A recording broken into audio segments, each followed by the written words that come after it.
প্রতি 4 জনে একজন ভুয়ো চাঞ্চল্যকর তথ্য, জাল জন্ম মৃত্যু শংসাপত্রের হ্রাস টানতেই অ্যাকশনে রাজ্য। শহর থেকে জেলায়, পঞ্চায়েত থেকে মিউনিসিপ্যালিটিতে অ্যাকশন মুডে একযোগে পুলিশি অভিযান। বৃহস্পতিবার দিনভর একাধিক পঞ্চায়েত এবং পৌরসভায় জন্ম মৃত্যু রেজিস্ট্রেশন সিজ করল রাজ্য পুলিশ। নতুন সরকারের নতুন নির্দেশ, সম্প্রতি পঞ্চায়েত এবং পৌরসভার বিরুদ্ধে একাধিক ভুয়ো এবং জাল শংসাপত্র তৈরির অভিযোগ ওঠে। ফলে সরকারি নথিতে স্বচ্ছতা বজায় রাখতে এই সিদ্ধান্ত গ্রহণ করা হয়েছে। অভিযানের পর মুখ্য সচিব যা জানিয়েছেন তা শুনলে অবাক হবেন আপনিও। জানা গিয়েছে 4 জনের মধ্যে প্রতি একজনের সার্টিফিকেট রয়েছে, অর্থাৎ 100 জনের মধ্যে 25 জন ভুয়ো। এমনটাই সামনে নিয়ে এসেছে পশ্চিমবঙ্গের মুখ্য সচিব।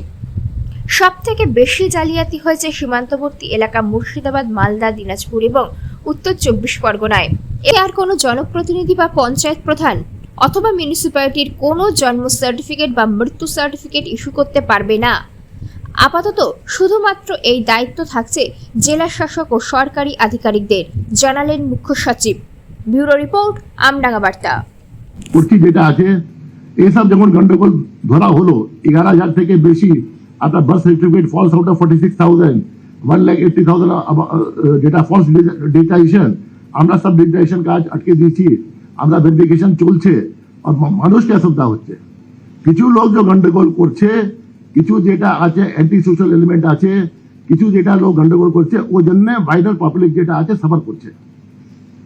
বাট এটা কি করা যায়, এটা সমাজে আছে, we have to pool out all this people. কিছু টেম্পোরারি অসুবিধা হবে, কিন্তু ফাইনালি যেটা আছে পরিষ্কার পরিচ্ছন্ন জন্য একটা ভালো সিস্টেম তৈরি হবে।